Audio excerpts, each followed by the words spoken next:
Round 3. This is the third attempt at the cold open, both of which were maliciously, flagrantly racist. So we decided to tune it in a little bit. Lemar, I'm not going to have you explain Kwanzaa to us. I thought there'd be a way for me to share Kwanzaa for one time, and there is no way I can discuss Kwanzaa with two white boys in a cave that does not require us to do thousands upon thousands of retake. Take 3. I almost beat your ass. The first one. And the second one, I'm like, I'm trying to figure out. My questions are just a little pointed. It's a good holiday, though. It's a good holiday. People should know about it. Of course it is. It's a great holiday. The fact it was just made like 40, 50 years ago. Can I ask, do you celebrate Kwanzaa and Christmas? Yes. I literally just started celebrating Kwanzaa to fuck my white friends. That's fair enough. Yeah, but that sounds a little racist. Christmas is our holiday, though. That's our thing. All right, round 4. Initializing voodoo protocol. Matt in the man cave.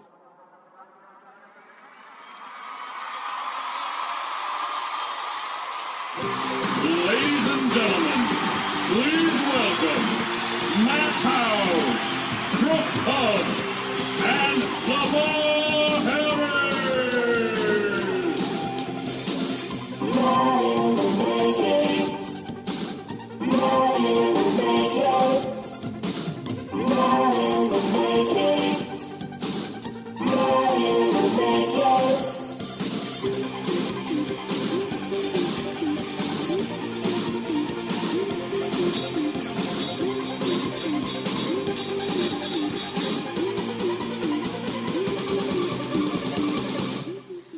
I almost beat your ass.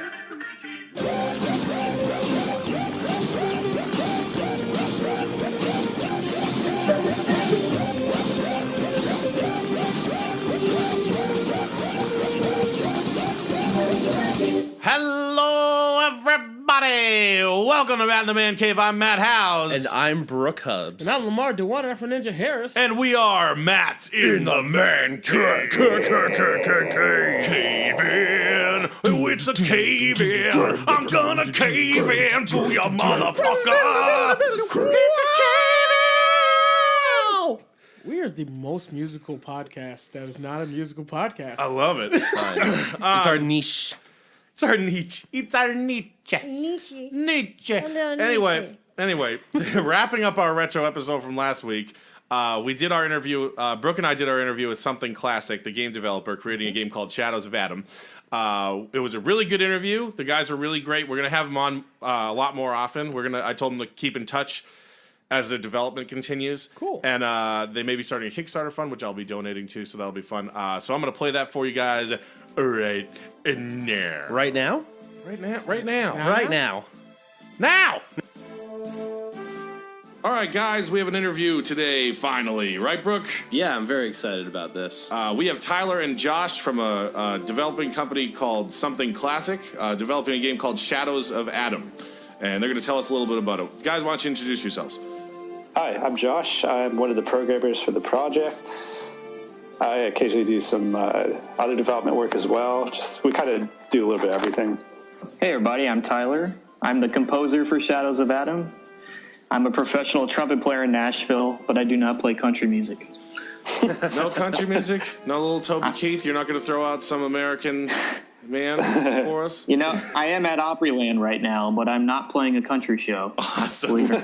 I've heard a few of the tracks from the game because you sent them to me. I really like them. Brook, I don't know if I shared them with you yet, but we're going to put them in over this interview later on. I really like the guy. It has a real old school feel to it because when you guys followed me on Twitter, I went and I looked at your website, and it feels like old school Final Fantasy, those top down role playing turn based kind of games. That really interested me because those are my favorite kind. And I like that we're making more of those now. A lot of companies are making a lot more retro games that are being developed now for a multitude of reasons, albeit money, scripting or ease or whatever. But can you tell us a little bit about the guys you have working on the project? Yeah, certainly.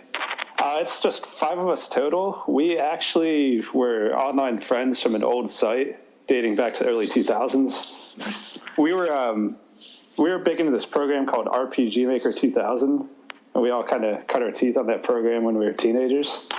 And about 10 years later, we hooked up again and just sort of decided we wanted to try a project, and eventually we got more people on board and started getting traction, and then here we are. Nice. I've used RPG Maker 2000. I've got an old pirated copy back in the day, and I made a really fun game, and then I lost the data. I've never been able to recreate it since. Are you guys using VX now, or the new RPG Maker? We're just developing straight in HTML5. Okay. We use the Impact.js game engine. So it's a ton of JavaScript, and the idea is that we can port it to a variety of platforms, basically mobile, desktop, you name it, really, browser. Nice. It's pretty interesting, though, because we all cut our teeth on RPG Maker, and I don't do a lot of programming for the game. I do very simple stuff, and some of the logic is actually very similar to the RPG Maker stuff. Yeah, the engine that we ended up creating for the game is actually modeled a little bit after RPG Maker concepts, like switches, conditional processing. Yeah, I got into the conditional, like the if-thens, like if they have, that's my favorite kind of stuff. That was all I got into. Yeah, and basically we, in a way, wanted to pay tribute to some of those games where everyone had their super cool, ambitious idea, where, you know, they want to make their epic RPG that, you know, you save the world and stuff. But we also wanted to kind of inject a little bit of maturity we've gained along the way now that we're actual adults and not kids anymore. Yeah. So Speak for yourself. We tried that with the podcast. It hasn't worked yet. Yeah, we haven't matured very much. I mean, it's a work in progress, you know, one step at a time. For sure. But basically, we kind of just wanted to capture that sort of innocent feel of, you know, this old RPG Maker games, but with more professional storytelling and graphics, presentation, kind of to both worlds. Well, not even just the RPG Maker games, but more just sort of those like classic mid-90s JRPGs that we all fell in love with when we were 12. Oh, yeah. Yeah. You know, the game you bought and then you played until it was 4 a.m. You know, like Final Fantasy VI, Final Fantasy V, Chrono Trigger, Earthbound. You know, all of us loved those games. All amazing titles. Oh, Exactly. and I feel those games will stand the test of time. So, you know, we're trying to pay homage to that kind of genre and sort of capture that style, like Josh said, while still kind of having some modern sensibilities and polish. You know, as much as we love those retro games, there are some glaring flaws, especially if you go like to the first tier of RPGs, maybe like the first 3 Final Fantasies, Dragon Quest. There's some definitely unfriendly user interface issues, or even Pokemon. You know, Pokemon was the worst. Yeah, you need that key item to advance the game, but your backpack's full. That's just bad. That's just bad game design, in my opinion. The first Dragon Warrior, you had to open up a menu to use stairs. Yeah. Yeah. I love that. And I'm like, because the infinite backpack that you get to have in these games now still astounds me, where every game you have, you're like, oh, I can hold 7,000 pounds worth of stuff. And it never really, it doesn't have to make sense, though. You know what I mean? Yeah. Like in Final Fantasy VI, they have that split scenario thing, but everyone has access to the same items. I mean, it doesn't really make sense, but you just kind of, okay, it's a game. Yeah. Realism to an extreme degree is going to hurt an RPG genre, in my opinion. Oh, absolutely. Yeah. So, guys, how about you give us a bit of an idea of what the premise of the game is? Sure. You want me to take this, Josh? Yeah. Okay. So the basic premise of the game is sort of a plot of self-discovery. It kind of centers around the village of Adam, which the title comes from, with our hero Kellen, whose missing father, Orazio, has kind of garnered a lot of legend in town. Like, he's very well respected, and Kellen kind of lives in the shadow of his father. And Kellen's best friend, Azrael, was kind of the adopted daughter of Orazio, and has a kind of a secret power that she's unsure of and kind of hides. But because of this power, it sort of brings animosity to the town. So basically, our plot opens up with them finding out that Orazio's in trouble, and they find a book that he left behind, and that sort of is the impetus to their journey to figure out what happened to him, and to sort of along the way kind of go through self-discovery, I guess. Yeah, I saw in the dev notes that you guys had to completely redesign the first part of the game because, or whatever. Yeah. How was that, having to go back and redesign all of that? Well, you want to take it, Josh? Yeah. I mean, it's kind of bittersweet in a way because as we're working on the project and we're getting more attention, we kind of realized that we had to step things up and add a little bit more attention to detail along the way, and it sort of becomes this endless feedback loop. And here we are 2 years later, still kind of perfecting the demo, but we finally gotten to a level of polish that we wanted. And part of that process was the original introductory area we came up with just wasn't working. The story didn't make sense. Just felt shoehorned in. Because we started this game, we just kind of listed a bunch of things we thought would sound cool, and we just crammed them together. I mean, that's honestly what we did. I mean, we were like, we should open up in this like ethereal courtyard area, and we just like made this introduction, and we're writing the script at the same time. When we brought in Luke, who's our script writer, we sort of just told him, don't change any of the areas, but just kind of make the plot work with what we already have. And it didn't work, but I personally didn't want to change the intro just because it was going to be a lot of work. But in the long run, I'm glad we did. It's way better now. Basically, the area just seemed too serene. And the new introductory area we added has a lot more suspense and intrigue. And I think it will draw everyone in a lot more. It has a real unique vibe to it. If you've seen the screens, it has kind of the overgrowth, tangly vibe. Yeah, I like that. I've seen those in the dev notes, yeah. Well, that's like the storytelling 101. You want to have it start off with something that'll hook people in. So that's good that you guys kind of realized that you needed to up it a bit more and hopefully came out with something better. Yeah, and just the modern gamer, I feel like, we're all busy. People who are going to play this game are probably in their mid to late 20s. They have lives and jobs. They need to be engaged with the game right away, Right. And it's difficult in a genre like RPGs where the payoff is sort of the big picture, in my opinion. But, like one of my favorite RPGs, Final Fantasy VII, had such a great intro because it just hit the ground running. Oh, yeah. Didn't tell you very much. And then after that first mission, you sort of like let the energy dissipate and you sort of like figured out what was going on. I love that intro. I think it's brilliant, Yeah, exactly. With that being said, with all the who you're targeting towards, I'm going to be playing this game when it comes out. How many hours of playtime do you guys estimate it's going to be if you're going for a full playthrough? Probably 8 to 10. We're keeping it relatively short for now, just because we're only 5 people. And that leaves it open. You guys could make like sequels and all sorts of stuff like that. That way, you're not people are dumping 80 hours just to get to the next one. Yeah, we're not going to be the next Fallout 4 by any stretch of it. We're just kind of like a quick double shot of nostalgia, extra foam.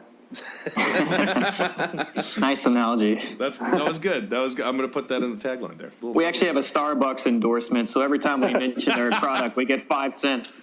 How far along in development do you guys think that you are? Well, we almost basically have an alpha build, which means all the areas are built out, all the scenes are done. I think there's one major dungeon that hasn't been mapped out yet. So we have a fully written script. Pretty much the entire soundtrack's composed. We have almost every area mapped. Now that kind of what's left is just sort of polishing, like fully implementing dungeon design elements, implementing battles, stuff like that, and sort of tweaking some of the scenes to make sure the pacing's cool. But we've got a lot done. I don't know. What do you think, Josh? Yeah, I mean, after a certain point, we stopped working sequentially, and basically we just scattered about and had some people design maps, and then our artist just kind of comes along and applies like a smooth layer of polish till it's shiny. And we just kind of go area by area. Yeah, our script guy, Luke, who originally we actually hired as a contract guy, we just paid him a flat sum to write the script, but we sort of decided to bring him on full time, and he's been such a great asset because he started learning the map editor, and he's just generated some gorgeous maps, and he's just been cranking out the entire world. I mean, so yeah, that's great. And interestingly enough, Luke, I don't know if you guys have heard of the old RPG maker, The Way. It was a cult classic, but he created that. That's cool. Yeah, I think I read that on the team page you guys have. Is that listed on the on that page? Yeah, probably. Yeah, I mean, it's definitely interesting for sure, because that was renowned for its story, I think. I personally never played it. I haven't played it either. Maybe I will now. It's pretty well renowned in the community. Like, if you were in kind of that community circa 2003, that was kind of all the rage. I never played it either. I feel kind of bad about that. Sorry, Luke. Well, you got the guy. All right, that should be like being with him should be the equivalent of playing the game. It should just cover itself. Yeah, he's brilliant. He's really brilliant. Like, really talented guy. He's kind of like our X Factor. There you go. So you guys mentioned before that this had the potential to be cross-platform, correct? Yes. So I assume that you're developing this on PCs then? Or are you guys using Macs? I personally use a Mac, but I think everyone else uses a PC. But we tested in the browser because it's HTML5 technology. So basically, there's a lot of technology out there that lets you port HTML5 apps into desktop applications, mobile applications, honestly, anything if you just do a little bit of groundwork. And our ultimate goal is to get this on Steam, and then possibly pursue mobile ports and maybe even console ports if that's feasible. If the numbers are there, they'll support it. They'll take it. I mean, they have a bunch of retro games on Steam, and then they definitely like to spread that love over to like PS4 and Xbox One for their virtual. Yeah, that'd be like a childhood dream. Wouldn't it? Oh, man. Picture that. Yeah, and from what I've seen, for the images and everything, it looks like it could work really well as a mobile game too. Yeah, it's definitely the hope. Just to kind of accessible. Yeah. How complicated? I'm sorry. Go ahead. Oh, I'm sorry. I was just saying, because all these old games have been coming out for mobile. Like, I have Final Fantasy VI, 5, and 4, and 7 on my phone. I have Dragon Quest V. Yeah, and if 12-year-old Tyler knew that when I was 27 years old, I could be using the bathroom while leveling up Cloud, I mean, I would have been very excited. That used to be alive. That's perfect. I mean, technology is amazing, so I hope, we could get this on mobile. I'm not savvy on the details. It's more Josh and Ty's, our other programmer, Tyler. That's their domain, so. Mm-hmm. How complicated is the control scheme? Like, is it going to have that classic, like, turn-based battle, like, menu system? Yeah. It's going to play very similarly to your SNES classics, honestly. No mouse movement or anything like that, just straight up old school gameplay. Oh, cool. All right. Well, I'm very interested to play this. Do you guys have any idea if there's like a soft release date or a month you guys are looking at? We're shooting for early summer 2016, I would say, late spring. That's going to be us really pushing forward, getting this thing shipped out the door.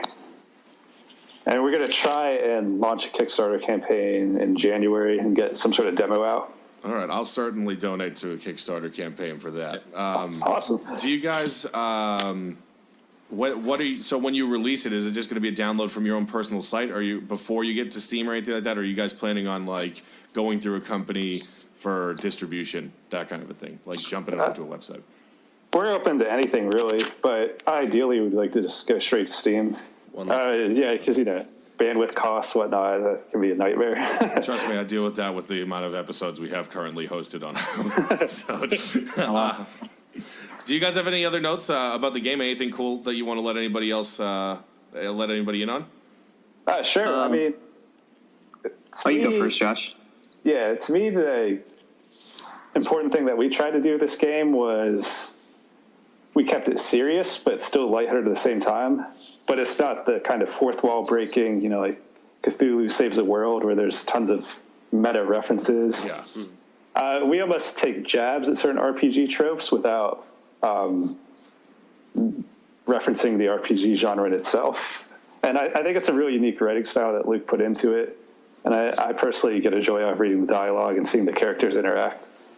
So I'm excited to see everyone enjoy that as well. Excellent. Yeah, I agree with what Josh said. I mean, just trying to keep it fun and lighthearted And, you know, a lot of retro games sort of poke fun at the genre, but we sort of wave our JRPG flag high, you know. We love the genre. We love the genre. It's what we grew up playing. And we just want to... Yeah, I was going to say, that's what got a lot of people into video games is these RPGs, you know?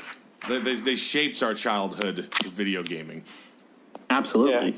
Yeah, so we're big on putting in all those RPG absurdities and tropes and all that good stuff. Do you guys have, like, social media plugs you want to throw in? Sure. At Something Classic, but it's CLASSC. But if you just search Something Classic, you could probably find us.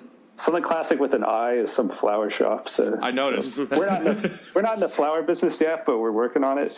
Yeah, there's maybe a cross promotional thing we could do for Valentine's Day, where like there's a free download card with every bouquet that's delivered. I like that. But that's a Kickstarter reward, I think. That's lovely. That's a $5 donation right there. Yeah. Well, we do.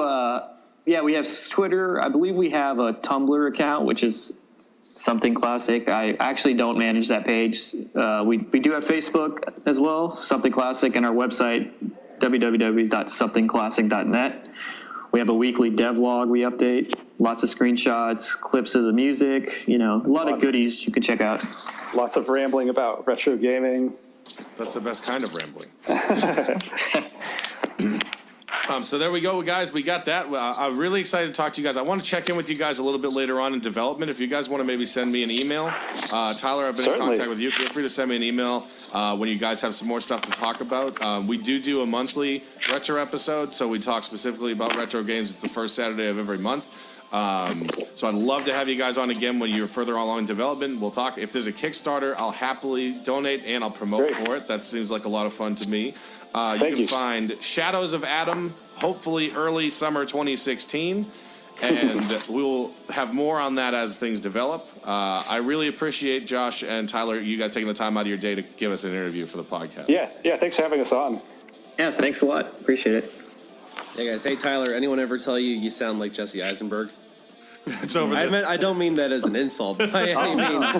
I mean, like, you could be Lex Luthor for all we know. I thought you were going to say my music sounded like Nobu Uematsu, and then I would be very happy. But That is exactly what I'm saying, Tyler. well, I appreciate it. Thank you. So you know.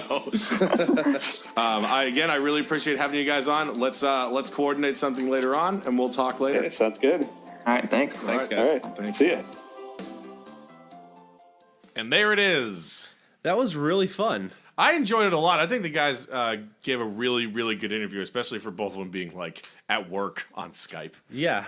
Kind of rude, Lemar. You didn't ask them any questions. I know, seriously, bro. I was just so enamored by everything I heard, and I just couldn't come up with anything to say. And I was on the website looking at all the pictures. It was pretty cool. Sure thing. Truth be told, did you... No, we're good. Oh, sorry. Yeah, sorry. Cut that out later. I know you won't. I probably shouldn't have said anything. I don't think he liked my joke very much. He didn't like your Jesse Eisenberg joke, I gotta say. I guess that's not a compliment.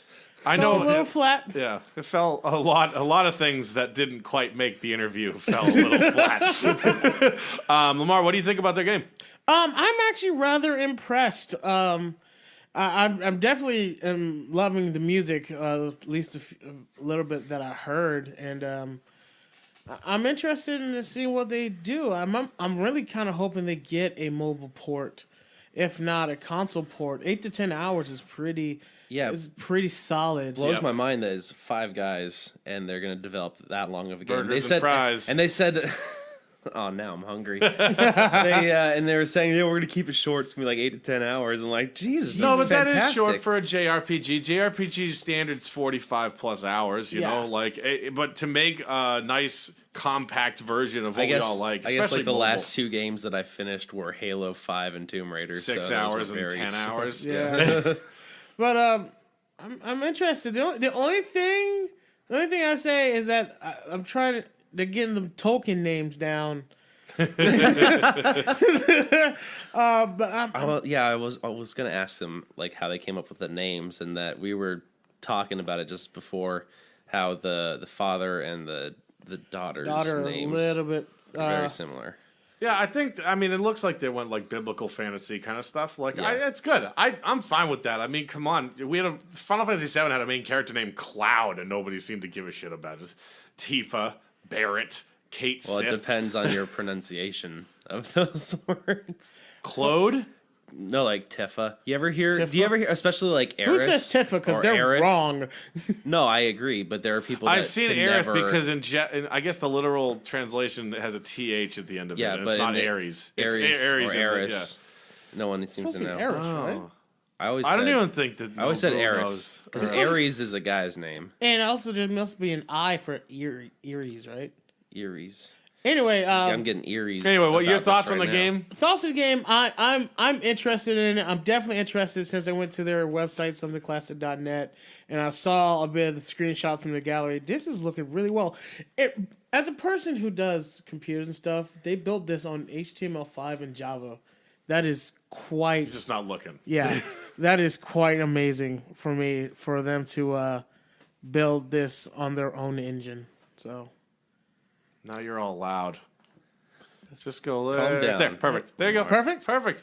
Okay, well, I'm excited. Like I said, we're gonna have them on here. I want to say regularly. Like, I'm hoping that maybe every other retro podcast we do at the beginning of every month, we can get them to call in, even if it's just 5 minutes, just letting us know what's going on any of the fun stuff that they had to deal with, Yeah. or not so fun stuff that they had to deal with.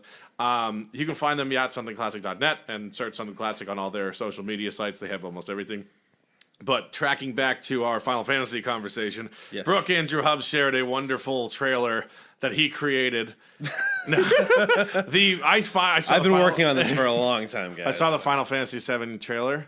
Yeah. The re-release. Have you? I It's saw on our like, Facebook page. Yeah, I saw a small clip of it. No, what I saw was I saw a side-to-side comparison of the original versus the new release. Now they've obviously taken the turn-based battles out. It's Yeah. gonna It be. is It's gonna be. so beyond because they said it was just going to be a straight up like high def remake, not messing around with the gameplay, right? No, they said it was thought that's gonna. what they said in the They said beginning. they're gonna. First, when they said remake, they're like, it's gonna be a remake. Everybody, they didn't say it, but everybody went to finally the HD cover Yeah. of Final Because Fantasy. it looks like a free flowing third person. They're fighting doing the game. battle system like they did in Final Fantasy Crisis Core, which was live action in arenas. You remember that? It looks so cool. Oh no. I imagine that they have tweaked it since because they're saying it's actually a play on. They're using Final Fantasy 15's battle system. That's what I But thought they for were what doing. for anyone who hasn't seen any gameplay footage for Final Fantasy 15 or have never played any of these like battle arena style things, Mm-hmm. they're using. The closest thing I could liken it to was Crisis Core Final Fantasy, which I enjoyed. I mean, the story was great, the game was, but I liked getting a little background. You know, But the way I saw them running around, it looked like, the way you run around in like Assassin's Creed or something like that, where it just, that's just the first game that popped to mind because it's following you around. It's not like the original where it was like the rooms would keep changing and then you'd like run through them and then out the doors. and stuff random like that. encounters. I think they won't change the game that much because the fans of the original Final Fantasy, one, they're going to it's not turn-based system. That's going to throw people off. If they're going to do a similar system like they did with 13, whatever, the like small child and the black guy with the chocobo in his hair, I forget which one. 13. 13. If they do something similar to that, I think that'd be a happy medium to everything. But I don't think they're gonna go straight Ninja Gaiden or. You know what I think they're gonna do? Have you either of you ever played a game called Eternal Sonata? It was out for Xbox 360 and PS4 and 3. No, It's sir. a very good game. It's actually about Frederick Chopin's dying dream, and it's really well done. It's cel shaded graphics, but their battle system, it was essentially, and it evolved throughout the game up until like the last point it would change. But like, you would run. You have a timer. Mm-hmm.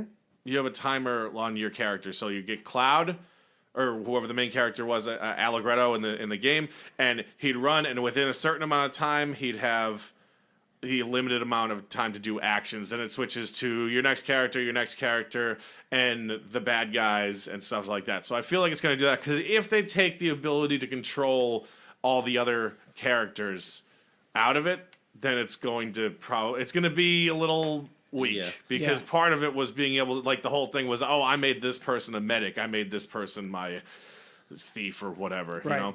And it shouldn't be a surprise, but there are actual cutscenes from the looks of it with dialogue, not scrolling text. What? Whoa, they're gonna give voices? Yeah, and I really hope that they Is that don't. a joke? Are you joking?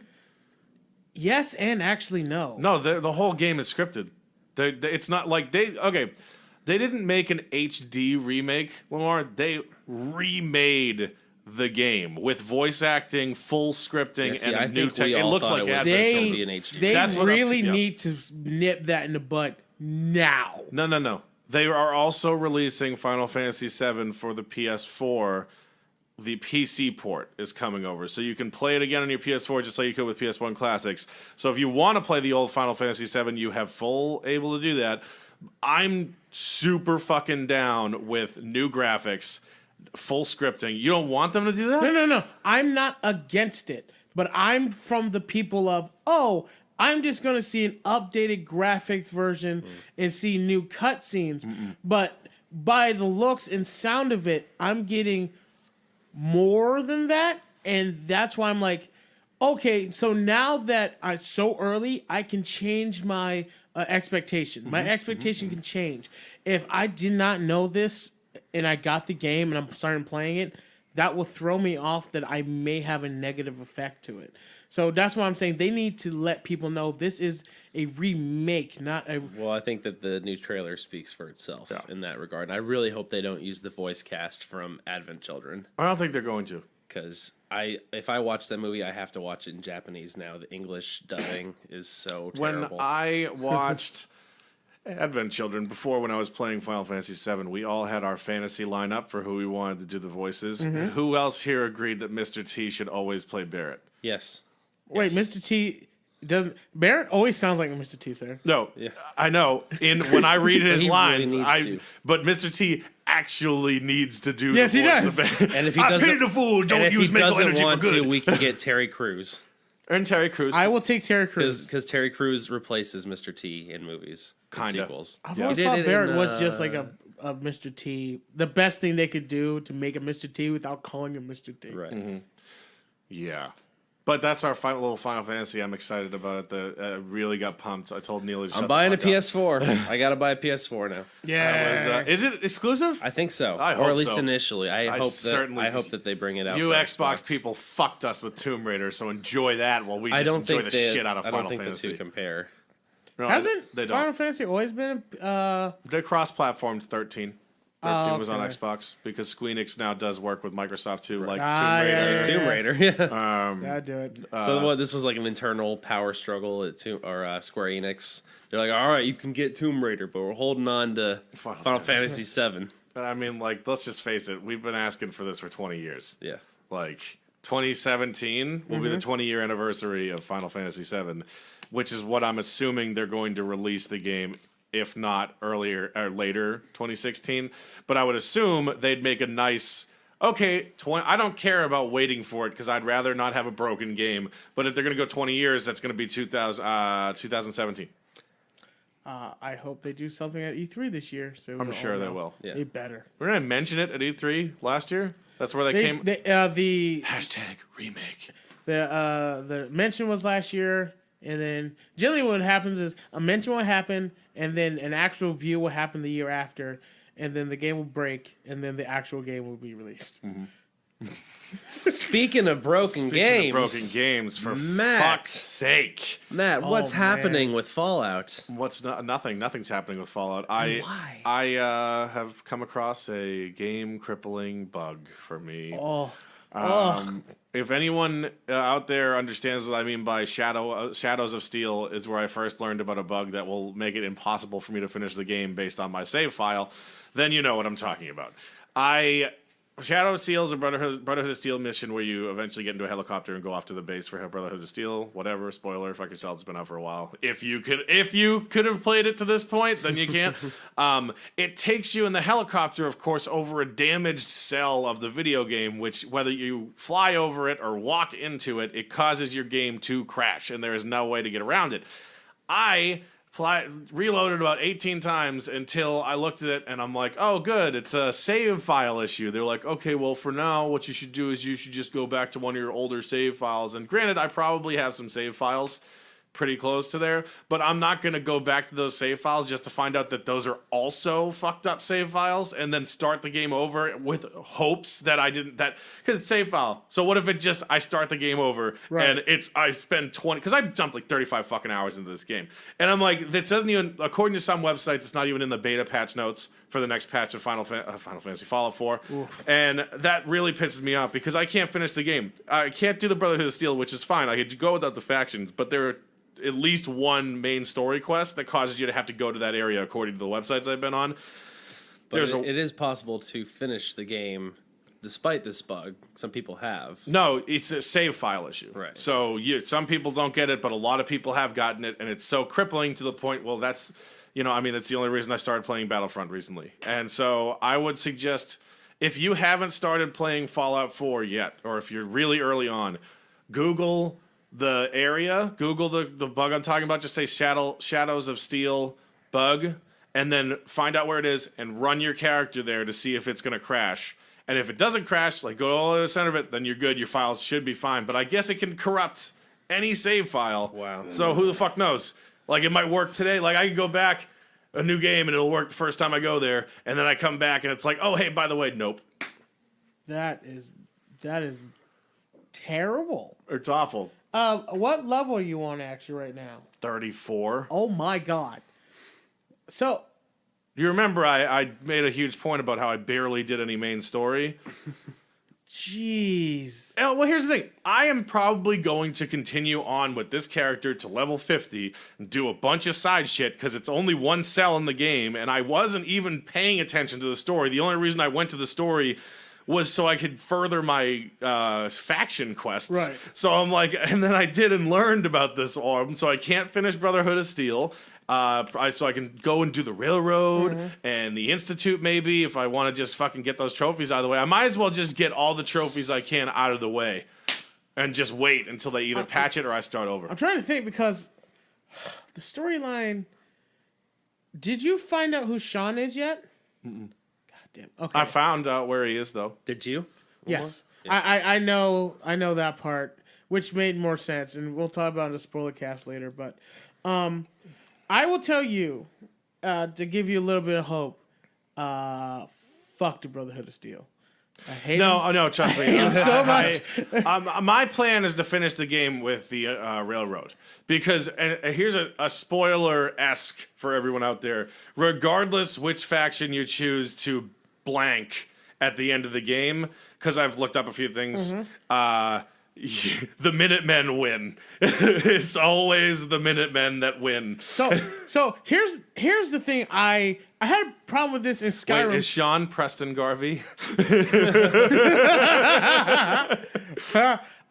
Maybe. The problem is I don't like the Railroad either because the lady there, I forgot her name. That's how much I don't like her. She's too pushy, and she's like, "Oh, it's our way or the highway." I'm like, "Go fuck yourself." Everything I'm doing is Minutemen. Yeah. I've already picked Minutemen as my best faction because the Brotherhood of Steel look a little too much like Nazis. They are not. They had that our way or the highway too. Yeah, and they look evil as shit. Like, I don't trust them. I don't trust anybody who. Okay, look, it's really early on in the game. I don't trust anyone who comes in a giant airship and then broadcasts, "We are here. We are not here to harm you. Do not attack and you shall not be destroyed." I don't trust people who open. Do as you please. Take back your city. But, like, I don't trust people who just come out like that. Like, I would be like, hey guys, I know we're a big thing in the sky here, but, just don't worry about it. We're going to go land over the coast. Where is the Minutemen? Cool. The Minutemen coming, and they're like, yeah, we're just trying to do some good here, but we don't have any good ideas. How about you lead us? Yeah. Hey, we don't know you or anything, but I'm the you seem last like a stand-up guy. and I'm the last Minuteman, and I have been sworn in and did all this work. But hey, guy who just came out of a thing 200 years ago, has no you're idea the what's fucking happening. general now. General? That was my first question. Like, when he asked, you're like, General? That's really? What you... Really? Yeah. Well, I can't do it because I'm more of a follower. Thanks, Preston. Thanks, Preston. I couldn't wait because I carried him along with me for a while to get his perk. Which is his perk? His is like a damage one. I think it's like 5% less damage on both ends or something like that. But I've fully had a relationship fully with almost all of my companions at this point, except for there's a point now where I have a little abundance. I got like 4 in 10 minutes, like Valentine and Strong. I can't bring Strong around with me because he's loud and fucking annoying as shit. Like he's fucking, I hate you, milk of human kindness, and I'm like, okay, dude, relax, just fucking chill out. And then just a couple other people. I'm about to put a ring on Kate. I already put mine in a ring. I'm about to do that. I have one wedding ring because I sold the other one because fuck it. And what do you have? What? Yeah. So in the beginning, wait, what? You can put rings on people for real? You can just give them to them and equip. And it like makes them say yes. Well, no. Apparently, what has been because I have my wife's ring that I took off her corpse. And yours. You still have yours. I never took that off, but I could. You're telling me I could just put that ring on old? Yeah. So what you do is in Fallout, open up wifey's pod and investigate her stuff, and you'll get a jumpsuit and a ring. So you'll have 2 wedding rings, but they have a lot of bottle caps. No, I know. So I figured there'd be no way the way I was playing my character is like, I gotta say I moved on pretty quickly from my wife's death, like real quick. I met Piper and I was like, in my head it's like, I'll never love anybody else. And then I met Kate, and it was like, this is a ride or die chick. Kate is one of those people that will cut somebody and then said you did it in front of your friends, and like, thank you, baby. I love it, baby. I love it. Piper, I don't like Piper. I feel as if she'll tell all of her friends about my shit. Well, she does. She does constantly update like a newspaper article on you.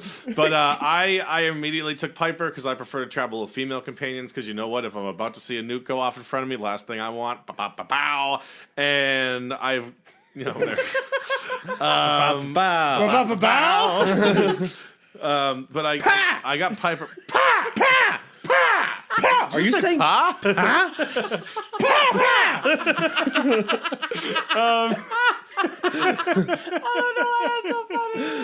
But I got Piper's up, and then I got Preston Garvey, and then I got Kate's, and then I had Cogsworth by the time I finished the first mission. Apparently he liked everything I did, and he's like, "Sir, I really approve of traveling with you." And I was just like, shut the fuck up. Shut the fuck up and be a better person. Oh, here's a bowler derby hat, by the way. Cogsworth wears a hat, and I love it. I love it. But he's very particular. Oh, he does not like a fedora. He wears a good English bowler. Yes, no fedoras, only bowlers. I'm about to remake. As soon as I finish the main quest, I'm going to remake another character. Full luck, full charisma, and see if I can just talk my way through. I have max charisma and max luck right now. Oh, so you don't lose. I mean, pretty much. I want to do. I guess if I do another playthrough, I'll do the full the full charisma, the full luck, and then take the perk that is Idiot Savant, so that everything gives me randomly 3 times more experience because it's based on the low of your intelligence. Yep. So I guess I'd do that, considering that I might have to make a new playthrough because of this game crippling bug. But that's my Fallout piece. Wanted me to come in the next couple weeks. Yeah, hopefully, whatever. I'll have more. Brooke, you've been playing the old RareReplay extensively.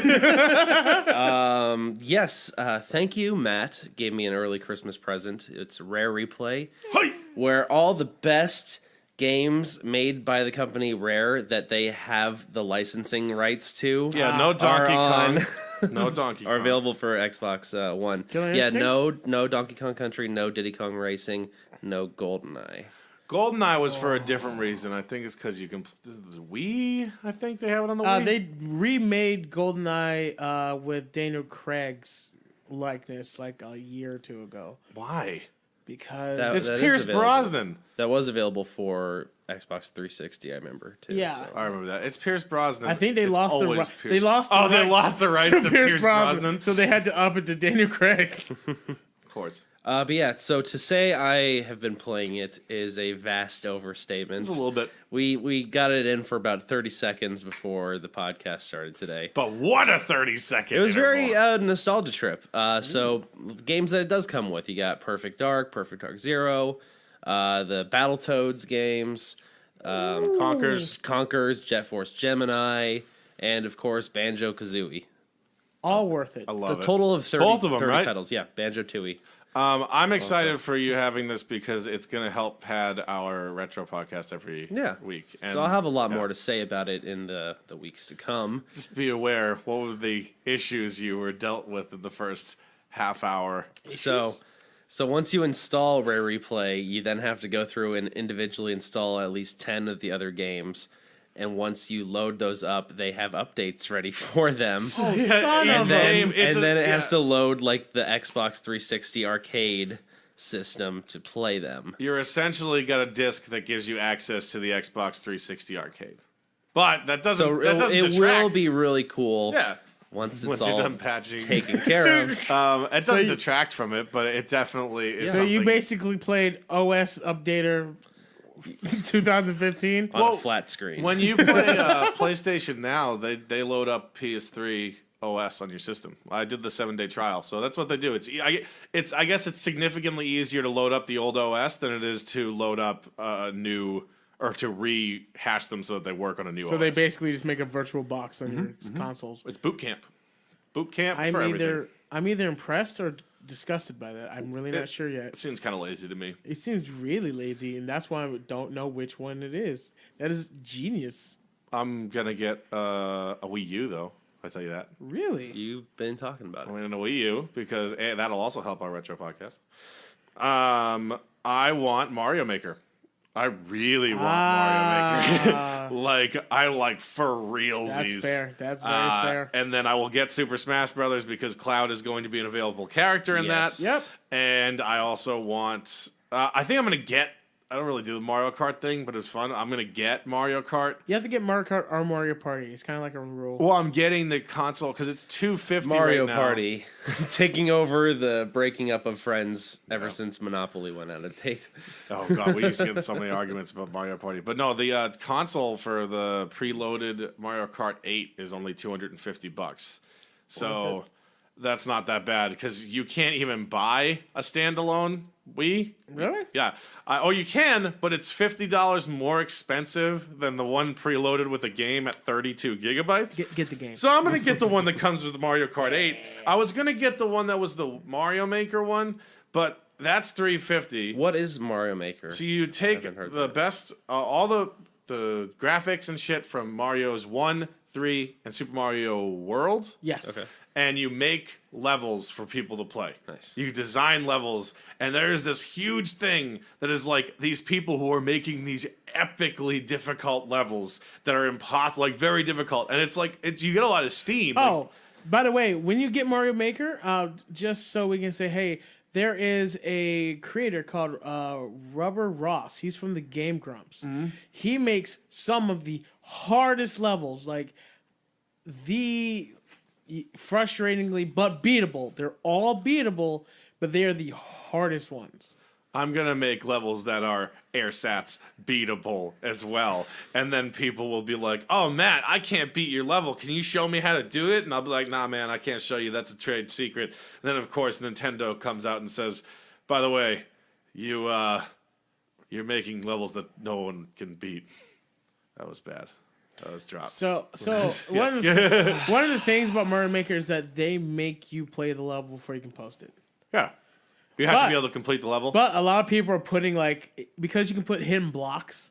So what people do is they'll put a hidden block you can't that they see, know about. and then it'll just teleport you to the end. So it's beatable. Realistically now, Technically, I can beat it, but I'm excited for it. I'm And excited for you. And of course, I'll have you guys over to play and everything. But another part of it I got, like I said, was for the virtual console because I love those old games. Now, Super Mario RPG is not available, according to my last lookup, for the thing. But as I talked extensively about that in our retro podcast, but dude, I mean, come on, that's just those old. They have SNES, NES, N64, all that shit.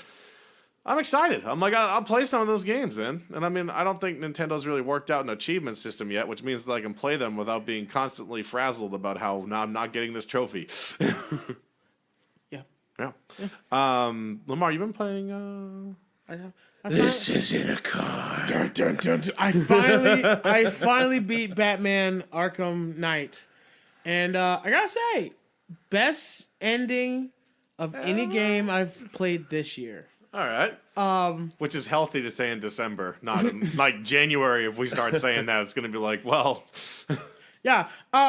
Blah blah blah. Try not to give too much away, but everyone already knows is that Batman is Bruce Wayne. Batman is Bruce Wayne. Spoiler alert. Yeah. What? Yeah. Everyone finds this out. Everyone finds out that Batman is Bruce Wayne, and you figure out what happens to that if you 100% the game.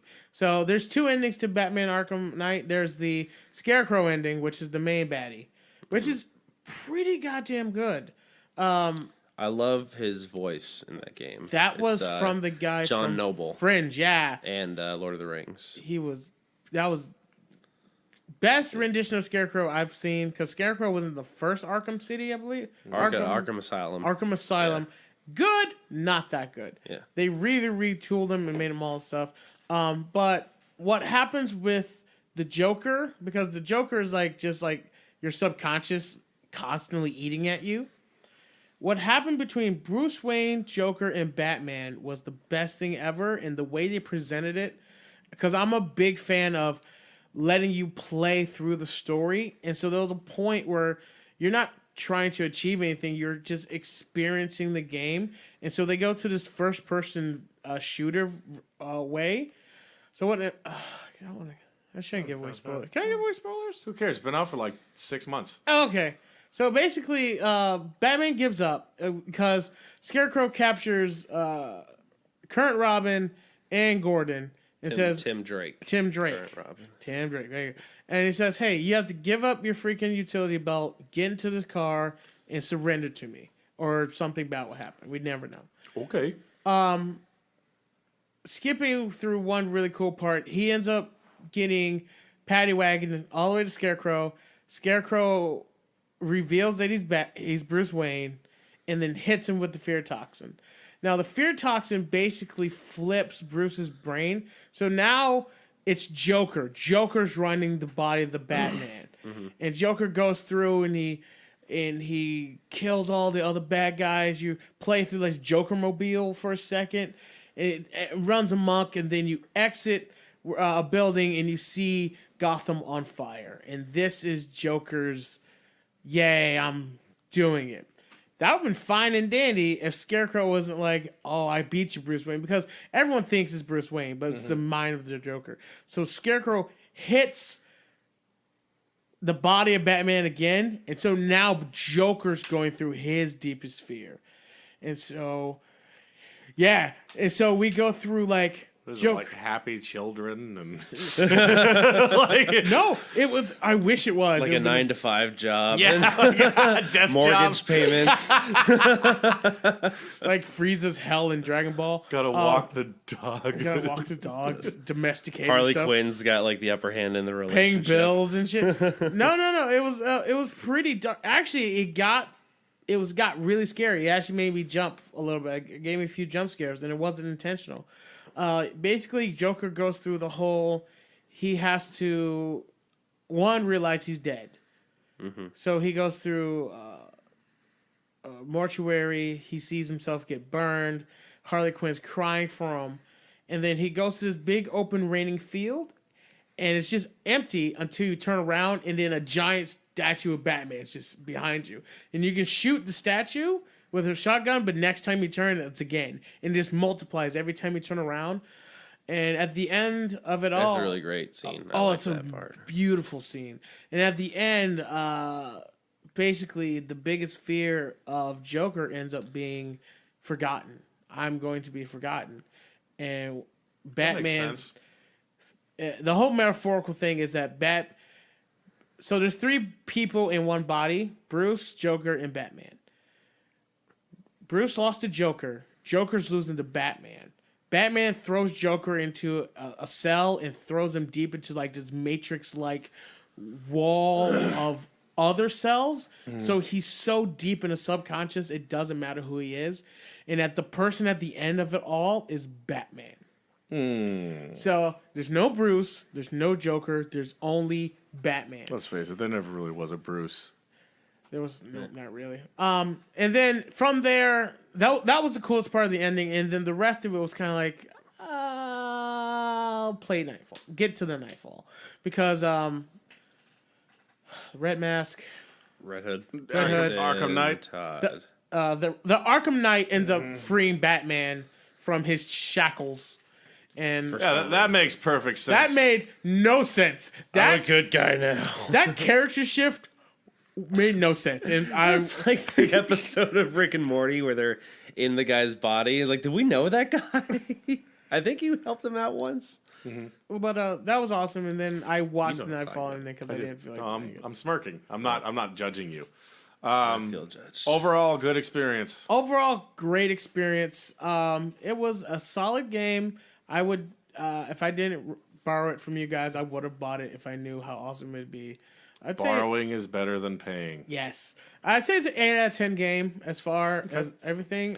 Best Batman Arkham game to be released. Yeah, the Arkham series is great. I love that how they utilized Mark Hamill's Joker in a modern day with modern graphics. Because like what we had before the games was just was Mark Hamill as Joker in the animated series from the 90s. So to put him into a modern context with a more modernized Batman, but still have that classic Joker feel to it, was really great. And then I loved Scarecrow in this because the evolution. Scarecrow is one of my favorite Batman villains, probably top 1 or 2, and he was kind of boring in the animated series. Like, or he wasn't boring, but he wasn't great. He was creepy. creepy. He was basically Green Goblin. And then the Nolan movies, just they're like, no, it's not that he doesn't have to look creepy or scary. It's what he does to your mind, and so he kind of has that blank face, and it was really great. And I love Cillian Murphy who played him. But then the Arkham games came out, and they're like, what if we like made him like Freddy Krueger because he's like fucking up your dreams, giving you nightmares, and so we actually give him the toxin in these like claws. But instead of claws, they're like these little injectors. Yeah. But it's ridiculous because he's got the 4 injectors. What's he doing? Like scratching people with them? I imagine these needles are very breakable.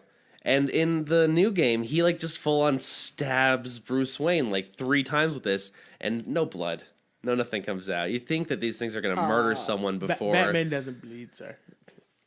I beg to differ. I beg to differ. In Batman doesn't bleed. every animation at the end, even in the old ones, when he'd wipe that little red line off of the bottom of his lip, he does bleed. But that was enough for me to understand he was human. You know. Batman v Superman trailer. Yeah. Do you guys have anything else on Batman, or moving on? Yes, we're never discussing Batman versus Superman trailer. No, we're not. Around Especially not on a video games podcast. No, because makes no sense. That made me so sad. There you go, America. Why are you sad? No, we're discussing it. We're not discussing We're it. not discussing it. Battlefront. Esports. Batman front. So I didn't give Battlefront a fair shake. When we first talked about it, I thought it was dumb. It didn't have a campaign mode. It was just all online. There is some offline stuff that you can do. I found out there's the solo missions and stuff that I actually had fun doing the first couple ones. Not all of them, but I had a lot of fun with them. Like there was some objectives to do. You get stars, which gives you credits and stuff like that. I really enjoy dogfighting. Like that is the only. I am really good. I'm like really. Now, when good. you say dog fighting, Michael Vick, dogfighting. Disney took a Star Wars for a turn. Yeah, they actually. It's a remake. it's a new one. It's an HD remake. No, playing TIE Fighters and X-Wings and blowing shit out of the sky. I'm very good. It's a weird... Once you get used to the control scheme, it's good. And I was telling Lemar earlier, I'm like, it's very fun for me because all Bob and I, my friend Bob, do when we play Grand Theft Auto is we get jets and we terrorize the city with the jets. So this is just skipping the 20 minutes it takes to get through Voight Sankudo and the money it costs to call Lester to have him not... whatever... and just right into the fight of it. And it's really hard to become the Millennium Falcon or the Slave One, which are the hero tokens for the TIE Fighters and X-Wings. But I did one time with 10 seconds left in the game, and I killed one guy, and then the game ended. Yeah. But I really enjoyed it. I've never been good at like fighting games like Battlefront, Battlefield, all those games. Shooters. Yeah, I've never been good at shooters. I'm very difficult aiming. Honestly, like I always take an extra second because I don't want to miss, and then I'm like, I should just spray and pray. That's what everybody else does, and so I'm not too great. But the game modes are kind of cool. There's a few modes where you can you can be on the shooter, and then you can jump into a TIE fighter, an X-wing, an AT-ST, or whatever you want. So I enjoy it. So you're not a fan, Lemar? I haven't given it another chance since I first played it. I am still hurt in my butt region that there's no solid story mode. And I'm not an arena player. I don't enjoy playing online arenas only. I'll do it as a part of I'll do co-op stuff, but Well, there's local multiplayer on this. Did you know that? yes, but I did that in the demo. Right. I might. It feels Here's just for more me, of the demo. What it will be good about this game is when a bunch of us play it together. Like I could play fucking TIE Fighters X-Wings all night long. I got it because I had extra credit over at Best Buy. I wasn't planning on getting it. I'm like, fine, I'll just get this. But if I get let's say the three of us and then a couple other people all playing it in our own thing, that'll be fun. We can coordinate. It'll be a lot more fun. I've never been a fan of just blindly hanging out in lobbies and being like, oh man, hey, let's go over there. I think I've bitched about lobbies before. Right.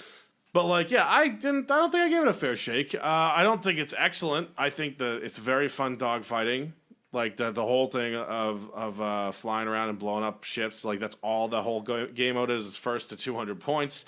And the matches are quick, and it's quick to get back into a match. It rolls and rolls and rolls, and it's really fun. Well, don't you worry, because they keep promising more content will come. We're going to have at least 4 separate pay downloads, and at least 2 of those are going to be after your season That's pass right, expires. an EA game. They took notes from the George R.R. Martin of fan satisfaction. Yeah.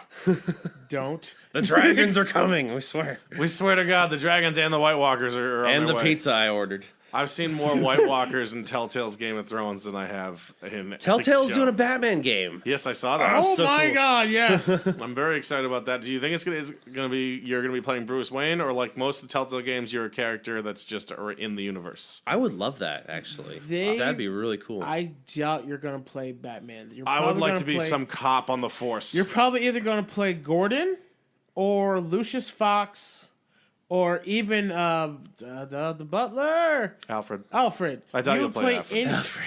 You'll play anybody except for the main cast, or even Barbara. I'd be interested to be. I'd Barbara. love to be someone who's an original character, so there's no expectations on what their plot structure is going to be, and then you have the options of working with the good or the bad guys or something like that. I think that'd be really cool. I'm excited to hear more about it. They announced it at the 2015 Video Game Awards last week. On the Telltale spectrum, I think we got to wrap up soon, so I'll just. I played Minecraft Story Mode Episode 3, which was released actually on while we were dark. We were offline for the holiday weekend. Really fun. It's all just whimsy. A lot of this, the whole Minecraft game. At one point, I'm building a bomb while being sucked up into a vortex, into a giant creature that's destroying everything. And I thought that was a pretty epic scene. He sucks up the crafting table, and you go and you're gathering while you're being sucked up the ingredients that you were doing to make this bomb. And then while you're being sucked up, you're building it on the crafting table. And then, you blow up the monster. Oh my God, you did it. You killed the thing that's been destroying the world since the first game. However, are we going to get 2 more episodes out of it when you've beaten the bad guy? Oh, wait.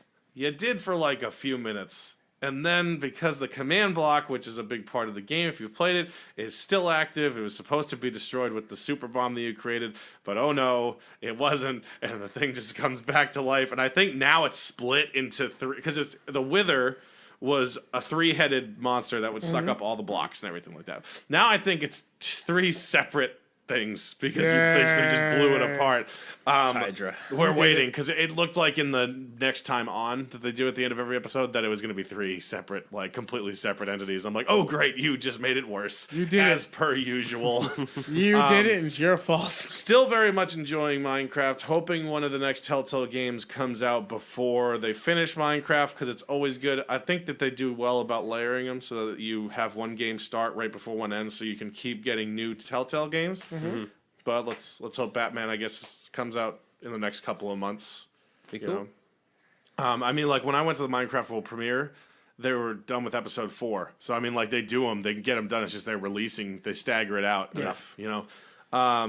I think that's all we got time for today, Brook. Unless you got anything else. Quick news, going back to Battlefront for a second. This week, the update Battle of Jakku should be coming out to anyone who pre-ordered the game. Everyone else should be getting it next week On the 8th. to coincide with The Force Awakens, which we are 2 weeks away from. So it doesn't coincide with it It because it's a comes week. out similar time frame. Similarly.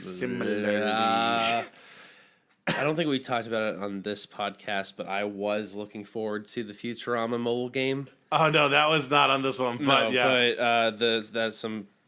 my roommate Wayne, who's been on here before, had access to I forget what language. I think he said Russian version of it. Dutch. I don't know. Apparently, this is just a Futurama themed Bejewel.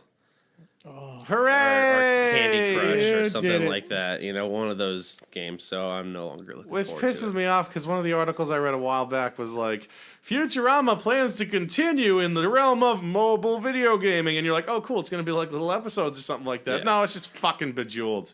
Yeah, Go kill yourself, whatever company's making it. I don't know. But so much for that. And I'll just go back and watch more Futurama.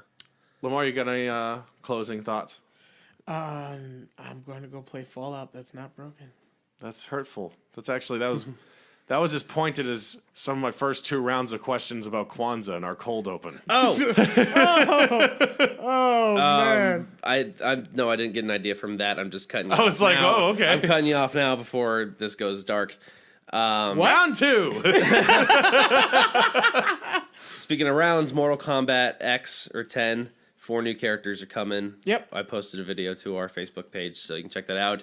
One of which is the Xenomorph from the Alien movies, and it happens to have a Predator like wrist blade for some reason. But it'll be cool. Well, it probably killed one and picked it up. It's cool. You know, aliens, people too, right? Well, we did it. So, Brooke, where can we find you? You can find me on Twitter at Brook_33, and I have not been playing a lot of games lately because I've been working on my music, so I'm going to plug that really quick. Check me out on SoundCloud at Brook Hubs, or check me out on Facebook, Brook Hubs Music. Super fun. Yeah. What about you, buddy? I'm Lemar the One Afro Ninja. You can find me on all the socials under DA1 Afro Ninja. Follow my Facebook, Twitter, Vine, Instagram, Snapchat.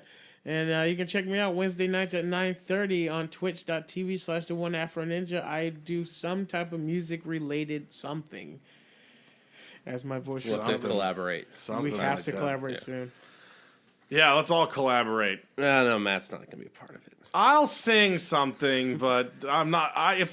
You and I don't work on things outside of this. Matt I have J. to go House on start Twitter. my own podcast, Brook in his other cave. Nobody We'll cares talk about movies. my Twitter handle, but actually, in fact, I don't want people to follow me on Twitter, considering I use the show account mostly. As we say here every week on Matt and the Man Cave. And as we say here every week on Matt and the Man Cave, see you later. I like pie. Avalanche.